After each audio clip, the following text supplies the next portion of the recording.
Hey, y'all, and welcome back. If this is your first time here, welcome to the Reset with Raven family. I'm Raven M. Harris, the host of Reset with Raven podcast, where we talk about how to recover and reset after disappointment, discouragement, and feelings of defeat. Today, we have filmmaker, master storyteller, and author of Dramatic Demonstration, Jude Charles. Welcome, Jude. Raven, thank you for having me. And thank you for a strong introduction, too. um, but yeah, looking forward to the conversation we're going to have today. Likewise, likewise. So, Jude, one of the first things that stood out to me when we initially connected offline was that you said you're on a mission. Yeah. Talk to us about what that mission is. My mission is to lead and empower entrepreneurs to have relentless courage. And what that means is that courage looks different for each and every person, but a lot of people hold themselves back from taking the next step. And to me, that's what courage is just taking the next step. Sometimes that next step is making a phone call that you need to make, or following up for a job interview, or following up with a client that you may want to reach out to and work with. That's what it means to me. I started my professional journey, my business at 17 years old when my teacher, Mrs. Donnelly, TV production teacher, told me on May 4th, 2006, Jude, you're really, really talented at video production. You should start a business. And then May 5th, 2006, she handed me a yellow envelope, and inside of the yellow envelope was my first set of business cards. And that's what I'm reaching for. I still have the very first business card that Mrs. Donnelly ever gave me. But it was Mrs. Donnelly's courage that I borrowed in order to start a business at 17, even though I had no idea what I was doing. But that's the same kind of courage that I want to give other people, that for them to understand that sometimes courage is not the big thing that we hear about, where, the Elon Musk or the Mark Zuckerbergs who did the big thing. Sometimes it's just taking the next step. And when you take that next step, that's what builds the confidence, which gives you more courage to keep going. Okay, so big question. What was the next step? You're 17 after Yeah. the business cards. What did you do? I just let people know that I had started a business. I initially started doing like small church events and birthday parties and weddings, like $500 weddings. But that was literally it. I let all my friends know, all their parents. I was just like, I have a video camera. Anybody that wants me to film anything for them, I'm able to do it. And that's literally how I got started.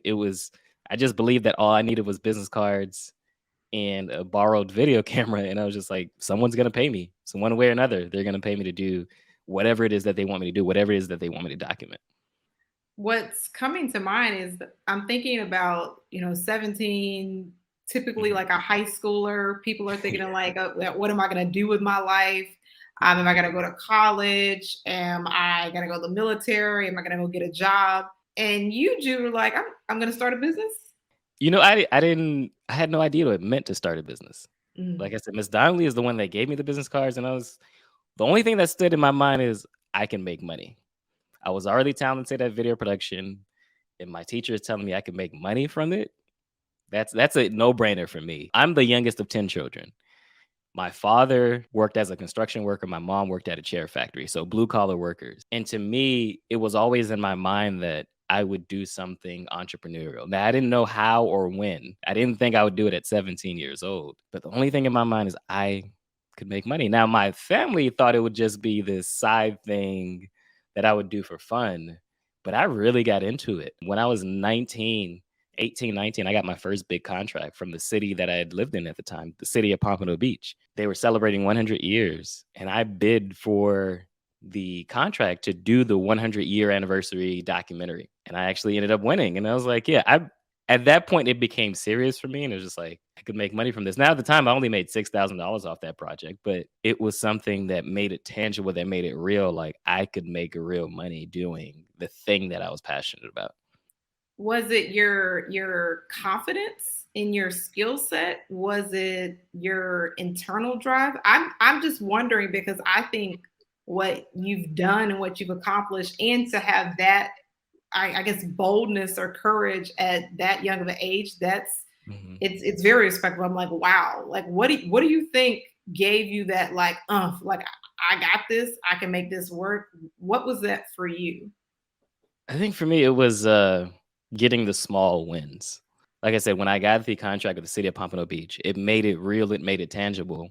It wasn't a lot of money, especially, when you're talking about building a business, it wasn't a lot of money. $6,000 to film the docuseries, the documentary. It wasn't a lot of money, but the fact that someone was willing to give me money, especially because I was so young, it was like, okay, if as long as I can keep getting these small wins, I can keep getting people wanting to pay me, then I could take this somewhere. Now, I struggled to make $20,000 every year for the first 5 years. And in my opinion, that means I failed in business, right? But it wasn't until 2011, I had worked with a woman by the name of Keisha Dior. She was starting a cosmetic company from the ground up, and I documented the entire journey. In 2011, I'm sitting on the edge of my bed thinking about quitting because less than 30 minutes from the time I'm sitting at the edge of my bed, my car had got repossessed for the second time in 8 months. And Keisha calls me to tell me that she's made $1 million in her business. And again, when I talk about a small win, for me, that was a big win. It wasn't that I made $1 million. She made $1 million, but she made $1 million from something that we had worked on together, which was the documentary. It put in my mind that I had created something valuable for her. If I can learn how to market and sell myself the right way, ask for more money, because now I had proof that what I was doing was working, then I could keep this going. So I was always looking for the small win. What is it that can show me like there's proof in the pudding? There's proof that not only someone will give me money, but that there's something valuable that I'm creating. I had moved away from just creating birthday videos and weddings. I started to create documentaries of entrepreneurs. That's what kept me going. It was like just seeing the fruits of my labor is what kept me going. What were you studying, reading, investing in throughout this journey, especially that first 5 years? Because that's a lot to really stay, I guess you would say, inspired and even motivated to keep doing something that's not, even though you're passionate about it, you have the skill set about it, there's real life too. Like, can I pay my Yeah. bills? Yeah, ironically, the first 5 years I didn't study anything. I and I think it's a big reason why I failed the first 5 years, because I didn't read any books. I didn't take any courses. After that call from Keisha Dior is when I started to take courses, and I took my very first course called Earn 1K. And in that course, the premise of it was that if you learn how to make $1,000, you could repeat it. Now, at the time, I had already made $1,000, but I didn't make the $1,000 the right way. And so I learned how to make that $1,000 the right way in order to repeat it. But the other thing too, by 2014 is when I started reading consistently. Like today, I read about 60 books a year. But back then, I wasn't reading any books until 2014. And I set myself a goal of reading one book a month. And at the end of the year, I had read 14 books. But I also realized with the 14 books I read and the things that I implemented from the books, I made 40% more money than I had made the previous year. And all I did was read books that year. That's it.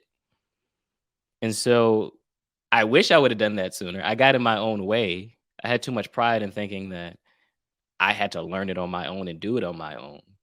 But once, like I said, 2011, 2012, and I realized with Keisha Dior that, okay, there's not only that there's something tangible that she's willing to pay me, but also she can make money from it. Let me learn how to pitch that, because I didn't know how to pitch that either. Like if I'm going to another entrepreneur, how do I pitch the idea that, hey, I can create this video for you that can make you money long term? Again, those are the things, but I learned those things from courses. I learned those things from books. And so I always recommend books for people to read, like whatever journey you're on, to always, always be reading books. That's good. That's good. 60 books a year, huh? 60 books. Yep. Okay. Everybody listening, we gotta up our reading 40% more, 40% more of our increase in our finances. That's good. I'm curious. So you are highly skilled in helping people share their stories through video. What's the secret sauce? What do you have? What is that magic touch that you put on videos, or how do you help people really uncover and have that uncover their story and have that vulnerability that translates through camera. Yeah, I think we are all storytellers. And over the years, people have storytelling has become a buzzword, and people have made storytelling complicated, in my opinion. All story is a retelling of a very specific moment in time. So just like I told you about the day that Mrs. Donnelly, my TV production teacher, handed me my first set of business cards, May 5th, 2006, I told you about a very specific moment in time. Or the very specific moment in time when Keisha Dior called me and my car had just got repossessed for the second time in 8 months. It's a very specific moment in time. What I like to do though is I go deeper into that specific moment in time to tell me the lesson that you learned, or tell me what were you thinking, feeling, or seeing in the moment that so that you can bring us into that moment. So I can feel like I've been transported into that moment with you. To me, vulnerability is one of the easiest, it's the hardest thing to do, but the easiest thing to connect us as individuals, as human beings. Um, and so I may ask a person a question and they'll give me the surface level answer. And then I'll go deeper and say, okay, well, what did that mean though? Right. Like for you to, like, for example, for me to, my car to be repossessed, but then I decided to still keep going. Like, what did that mean? Why did I still keep going? Right. Or just like you asked me, what was it that kept me going? And I told you it's the small wins. You're getting an understanding, a deeper understanding of who I am and how I operate, not just in business, but who I am in general. Right. And that to me is the secret sauce of storytelling. Instead of me telling you I'm a person that never gives up, I could tell you about a very specific moment in time where I never gave up. And because I told you about the very specific moment in time, you won't just hear me say it, you'll believe that I said it. And you'll believe that that's who I am. To me, that's the secret sauce of storytelling is just going deeper to being vulnerable and truly allowing this person to get into your mind and how you think.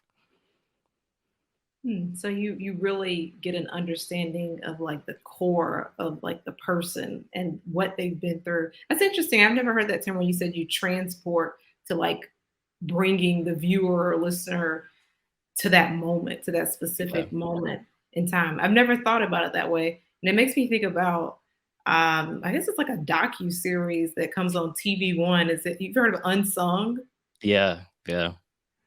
Yeah. I've They do seen a Unsung before. Yeah. They do a very good job of that. And then there's another one that comes on, is it FX? It's something where it's called I Survived. Have you heard of that one as well? I haven't heard of that one. No.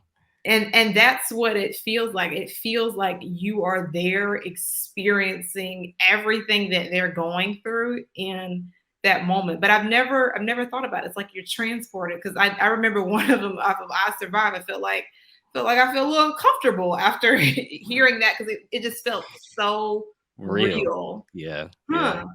Yeah. That's interesting. So from 2011 to present, you've built a business. Talk to us about like what you've done, some of your work, what I guess inspires you still to this day, and Yeah. what you're interested in right now. Yeah. So 2011, between 2011 and 2013 is when I went back and just learned the business side of filmmaking. And after that, I was blessed to be able to work with Google, Steve Harvey, Caldwell Banker.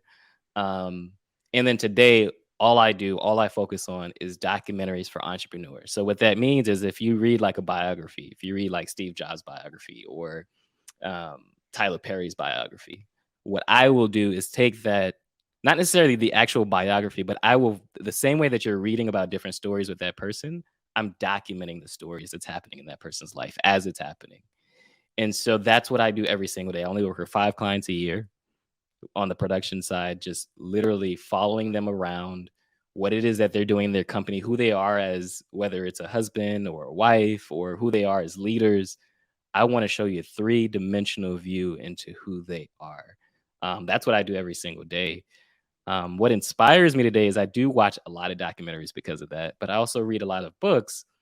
And I've transitioned from reading just self help books to reading biographies because I realize I learn a whole lot more in a biography than I do in a self help book. Like it just doesn't translate the same way that biography does. And so that's what I do today. That's what I work on today. It is the last thing I'll say about that is I'm on my 16th year in video production. In the next 4 years, I'm looking at retiring completely from video production. That means that I will have done one thing for 20 years of my life, and I want to just transition to doing something else. To still be an entrepreneur, but doing something else. Um, those are the things that I think about. Is the high level, big picture, just doing things that other people aren't doing. Again, because I think courage looks different for each and every person. For me to even be thinking about 4 years from now to completely retire, to leave the one thing I've been great at for the last 20 years, I think that takes courage. It takes courage to show up in the business each and every day. And that's some of the things that I think about on a daily basis. Is there like a pinnacle you want to reach in that like 4 years, or is there like a finality to it? What makes you say in 4 years? Is it the 20 number? I'm curious. What Yeah, about, and then also too, is the next chapter, is it still storytelling or I think it's leadership. So in 2020, October 10th, 2020, I woke up that morning and I could not physically move. My eyes opened. I knew where I was. I was in my right mind, but my body would not move. And after laying there for 2 hours and I was finally able to get out of bed, I ended up calling a therapist because I knew something was wrong and eventually ended up getting diagnosed with burnout. Now, I mentioned 2020, and a lot of people had a rough 2020 year. For me, it wasn't rough financially because I actually had my best financial year in 2020. But I never stopped working because in my mind, I had been through the 2008 recession. And in my mind, 2020 was going to be the same thing because we had a pandemic where the world shut down. And we had never, at least in our generation, had never seen that. So I was operating out of fear. I was waiting for the other shoe to drop because I was like, there's going to be a day there's no more money coming in. I need to get as much as I can get right now. Well, that ended up not happening. But again, because I was operating out of fear, there was so much stress behind everything, so much tension behind everything, so much so that on October 10th, my body just completely gave out. And so when you ask me like what's driving it, honestly, it's that. It is the realization that not necessarily that I've reached my peak, but that I it was only after going through therapy that I realized I had been burnt out since 2018 and never knew it. So that's number one. Number two, though, is I had burnt out in 2011 and didn't know it because I had never heard this term burnout before. Right. And so for me is I just keep going because that's all that's in my mind is I keep going. No matter what comes in my way, I keep going. Whatever wall gets put up, I'm a run through it. Right. And I realize as I get older, that's just not a way to operate anymore. As I get healthier and think more about mental health, it's not a way to operate. And for me, I stopped having fun in the business. And what I want to do is challenge myself to get back to having fun. Now I'm in a better place now today as we talk about this in 2022. But I also know video production was never my end game. I got into video production because I could make money. But I never created an exit strategy. I never said, this is the day I'm going to finish or this is the day I'm going to walk away from it. Now I want to be intentional about saying, this is the day I walk away. I will have been proud to say I've done this for 20 years and was successful at it. Now let me try to do something bigger that isn't just tied to me doing storytelling or video production. It's tied to my real purpose. And that's why I said my purpose, it's tied to leadership because my purpose and my mission is to lead and empower entrepreneurs to have relentless courage. I want to continue to do that at a high level. in this time frame between 2020 and present, have you discovered what your fun is? Do you know what that is? Or have you explored more fun? I have explored more fun in the sense that so I have this list that I call the Adventures of Hey Jude, And what it is just these crazy things that I want to do. So I've done some of them, like I've done skydiving and zip lining and things like that. Um, I actually want to take up playing golf, which I haven't started yet, but that's kind of like the small things that I want. Is like really just taking more time off to enjoy life. I do not have kids yet. I'm not married yet, but I do think about like, okay, what happens when that part of my life starts? What happens? And will I now be obsessed with raising a family, or will I continue to take care of Jude, the human being? Because if you, it's kind of like they say, when you're flying on an airplane, put on your own oxygen mask before you put it on for someone else. Am I putting on my own oxygen mask? And what gives me life is the adventures of Hey Jude, because I do like taking adventures and doing wild and crazy things. Um, but the other thing is just challenging myself. A big part of what I want to do in my second career, my second iteration of entrepreneurship, is buying out bigger businesses. There's a guy by the name of Reginald F. Lewis. And Reginald F. Lewis was a lawyer back in the, I want to say 60s and 70s. And I recently read his biography called Why Should White Guys Have All the Fun? And the reason that it's titled that is because he was a lawyer doing what's called a leveraged buyout, which means you would buy out other businesses, but not with your own money, with other people's money. And he would be the lawyer doing the contracts for these.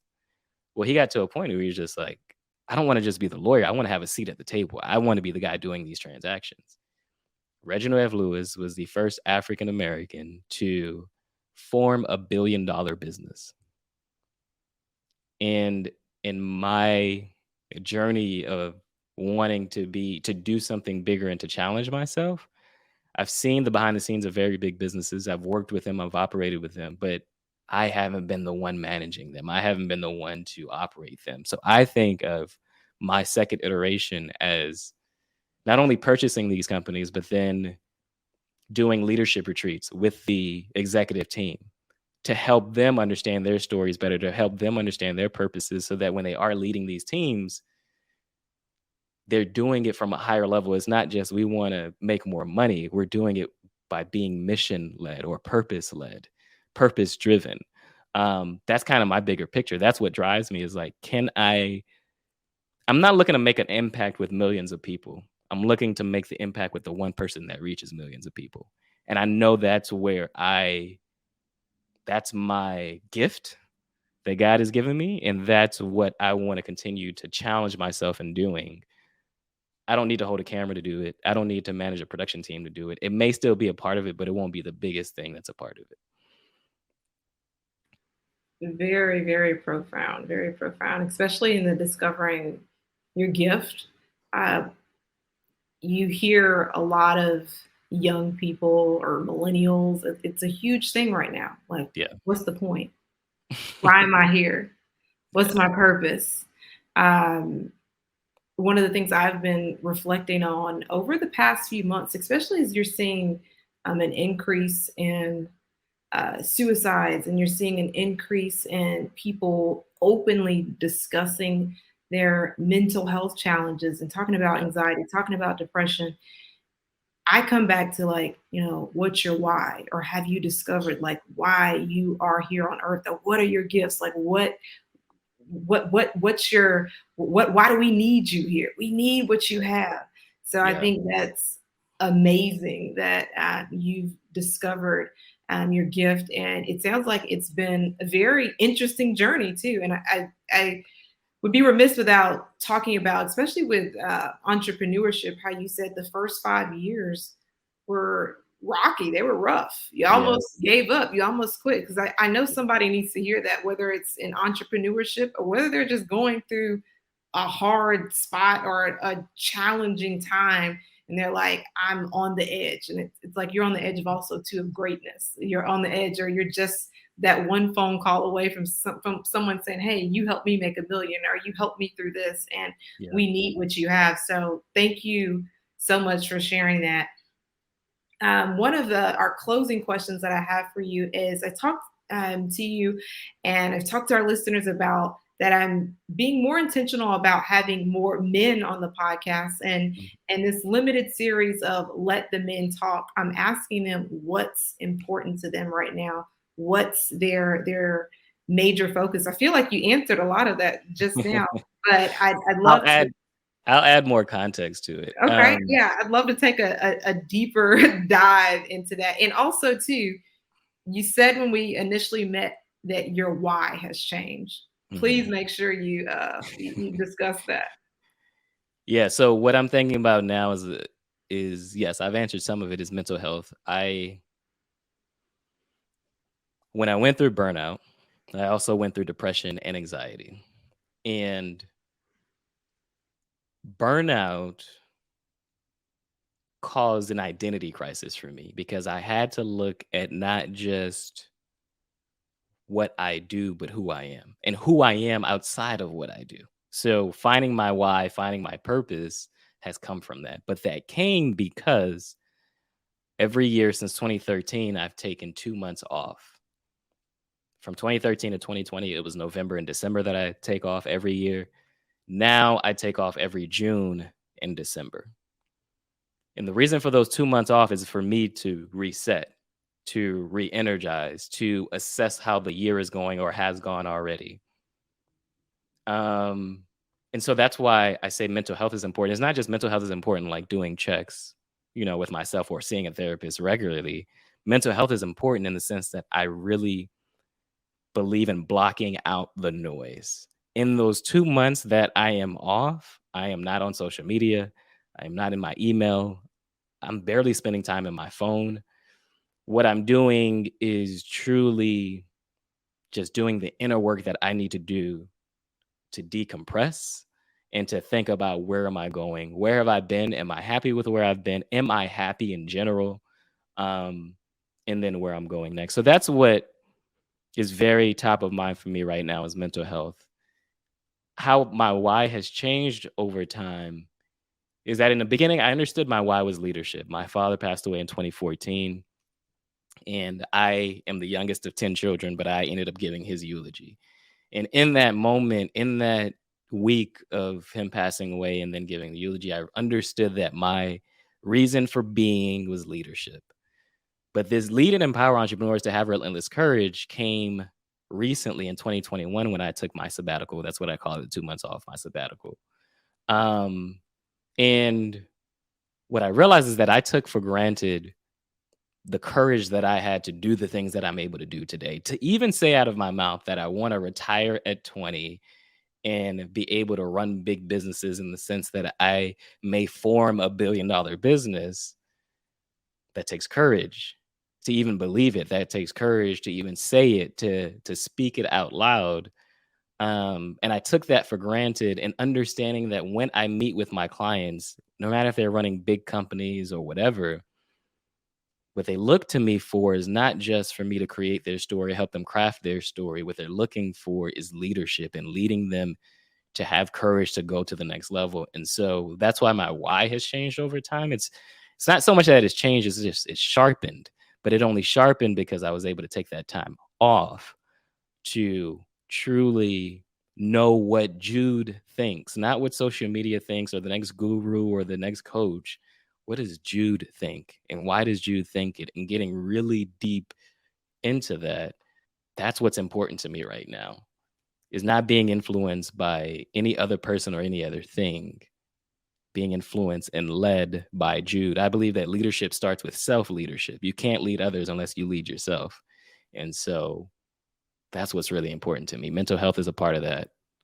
Purpose is a part of that, but it's taking that time off. That's to me, in my opinion, that's what leads to the mental health is taking the time off. Beautiful, beautiful. Yeah, I remember there's a pastor I tune into. I call him my YouTube pastor, and he took I think it's about 3 or 4 months off, and he called it Selah, some Mm, time to just regroup, yeah. gather himself, and he shared that with his congregation as well as the board for the church, and he said, I pour out so much. Yeah. I give so much. And for me to be able to be what I need to be for you all, I have to take care of me.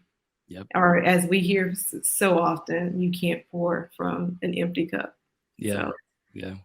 I love that. I love that. So before I ask my final question, please let all of our listeners and viewers know where they can find you. I guess they have to find you now because June's coming up. You're gonna be Yeah, I'll be on break good. in June. Best place to connect with me is through my newsletter, the Dramatic Leverage newsletter. That's where I teach about the business side of storytelling, but it's also where I've been documenting this journey of me making the transition of me retiring. There's certain things I'm setting in place as I retire, and I'm documenting that, and I'm documenting how it may not be easy. I recently wrote a book called Dramatic Demonstration, and I launched that earlier this year, but I'm not selling it the average way that most people sell it, as a $20 book. And so I'm documenting that entire journey. I'm documenting my retirement journey and what I may do next through the Dramatic Leverage newsletter. That's the best place to reach me. It's judecharles.co/newsletter. And yeah, that's where to continue the conversation. I actually reply. If you reply to the newsletter, I reply back to you. It's a conversation. It's not just one way. Yeah, best place to connect with me. All right, great. And the final question is, what is the greatest lesson you've learned in your reset? The greatest lesson so it's interesting. Reginald F. Lewis has a quote that I love. Keep going no matter what. And I still do. I subscribe to that. But I think the greatest lesson I've learned in my reset is to take a break every now and then.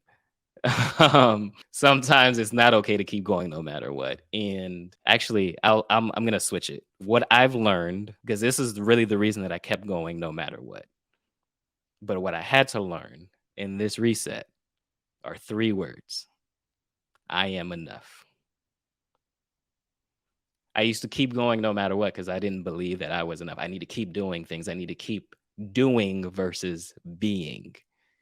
And now I sit in the being. I am enough. Beautiful, beautiful. Love it. Thank you so much, Jude. Thank you for having me, Raven. It definitely an in-depth conversation. And I encourage others to find their reset, find what they need to be able to reset and reinvent themselves, and not believe the hype that social media teaches or whatever. Be versus do. Love it. Love it. All right. Look at who you are outside of what you do. Allow your why to sharpen. Thank you all so much again for listening. Until next time, remember, a reset is always available to you.